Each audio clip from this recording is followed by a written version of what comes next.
Vikings, let's win this game. Hey Vikings fans, buckle up for a full-on update with the latest news you've got to know. There are two signings that just went down, shaking up the roster in a way nobody saw coming, plus some hot behind-the-scenes info that's going to get people talking and changes that could redefine the season before the first official kickoff. But that's not all. There's an intense internal battle going on and controversial decisions that could change the team's destiny. Welcome. Show your Viking support by reaching 100 thumbs up on today's video. While most eyes were locked on the joint practices with the Patriots, the Vikings made some moves on the chessboard and brought in two new names to strengthen the defense. But don't be fooled. This isn't just some routine paperwork. This is a clear sign that Brian Flores wants more versatility, more competition, and most importantly, more firepower to take on the 2025 season. Cam Gill and Max Tooley are at very different points in their careers, but they share the same goal, proving they deserve a spot on this purple machine that's set on tormenting opposing offenses. Gill, 27 years old, has been around the NFL. He spent 4 seasons with the Buccaneers, had a stint with the Panthers, and comes in with experience on both defense and special teams. He's not the kind of name that shakes the league instantly, but he's exactly the type of player who can shine in a well-structured system like Flores's. On the other side, Tooley brings the energy of someone still building his story. A familiar face, he was on the roster recently and now returns for a second shot. He knows every snap could be make or break. What's interesting is how these additions fit with the defense's current state. The linebacker rotation was far from ideal, and these new pieces could both fill gaps and crank up the internal pressure for performance. With the roster set to shrink from 90 to 53 players in less than 2 weeks, every joint practice and every rep is practically a survival test. And it's not just about individual talent. Their arrival lines up with intense preparation days against an offense led by McCarthy and watched closely by Kevin O'Connell, who knows Patriots head coach Mike Vrabel well from their playing days. That familiarity turns these joint practices into something almost strategic, where every move carries double value. Prep for the game and evaluate new pieces. The exciting part?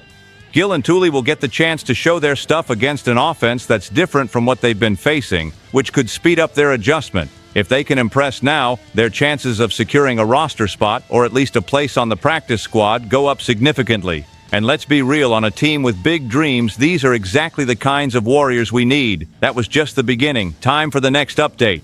Some news is hard to believe even when it's confirmed. Rondale Moore's injury is one of them. The wide receiver, who'd been flashing explosiveness and focus in practice, is out for the entire season after a serious knee injury during the preseason game against the Texans.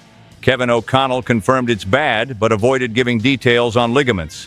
The only certainty, we won't see Moore on the field in 2025, and that changes a lot. Moore wasn't just another option on offense. He was in a head-to-head battle for the WR3 spot, and most importantly, was the favorite to take over as the top punt returner. Losing a guy with that dual role means reorganizing 2 units at once, the passing attack and special teams. The immediate impact is opening the door for players like Jalen Nailor and Lucky Jackson. Both had been showing flashes of talent, but now the pressure is real. Whoever wins this battle will start the season not only as WR3, but also as WR2 for the first 3 weeks while Jordan Addison serves his suspension. It's a golden opportunity, but also a test of nerves and consistency. On paper, Nailor has the edge with experience and chemistry, but Lucky is the type of player who can steal the spotlight with one big game. The problem? In such a competitive league, one slip in performance can cost you the job. And with joint practices against the Patriots and a preseason game coming up, every snap is basically an audition. Fans feel this one. Moore came in with the weight of expectation as that quiet difference maker, the guy who flips the field on a return or turns a short route into a big gain. The fact he already missed the entire last season with a knee injury only makes the blow heavier. O'Connell tried to send a message of resilience, praising Moore's professionalism and dedication, but it's impossible not to think, what if? What if he'd stayed healthy? What if he was the missing piece to push the offense to another level? For now, all we can do is wait for his recovery and watch the open battle for those spots heat up even more. And if there's one thing that fires up the Purple Faithful beyond pure passion, it's the anticipation of what could happen. And when we talk bold predictions for 2025, the name dominating every conversation is J.J. McCarthy. After spending most of last season sidelined by injury, he comes in with the mission to take command of the offense. And let's be honest, it's no small thing replacing Sam Darnold, who put up good numbers but also had his flaws.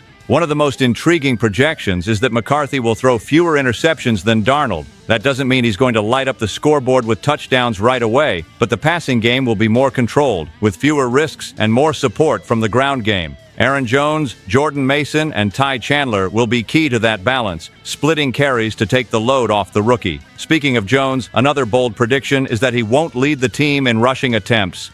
At 30 years old, the veteran still has plenty left, but the coaching staff seems set on preserving him for the home stretch. That opens space for Mason and Chandler to cement themselves as active parts of the rotation, bringing fresh legs and energy on every snap. But the defense gets its share of bold calls too.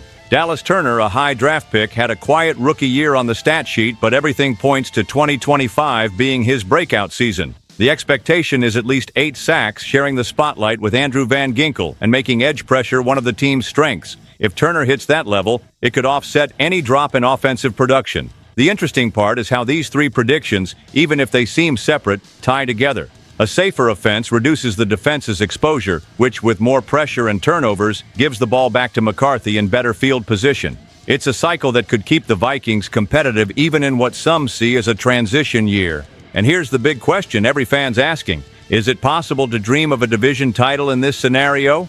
Maybe. But for that to happen, McCarthy has to grow up fast and above all avoid silly mistakes. Because at the end of the day, every game will be decided in the details. And in 2025, those details could be the difference between a promising year and a massive letdown. And that leads perfectly into the next story. In Minnesota, nothing is guaranteed until the ink is dry on the contract. And even then, it's not always enough. Sam Howell delivered against the Texans' backups, completing 11 of 13 passes and posting a passer rating north of 100. It was the kind of performance that, on the surface, calms critics. But behind the scenes, the feeling is different. The QB2 job is far from locked up. Reporter Ben Gusling pointed out that in 2022, the Vikings didn't hesitate to trade for Nick Mullins after the first preseason game because they felt the backup spot wasn't secure. The current situation feels similar. There are quarterbacks who could become available in the coming weeks, and if someone fits the long-term plan better, the team might pull the trigger quickly. The thing is, Howell is in the final year of his contract. Without a new deal, he's no sure bet for 2026, and that factors into the decision.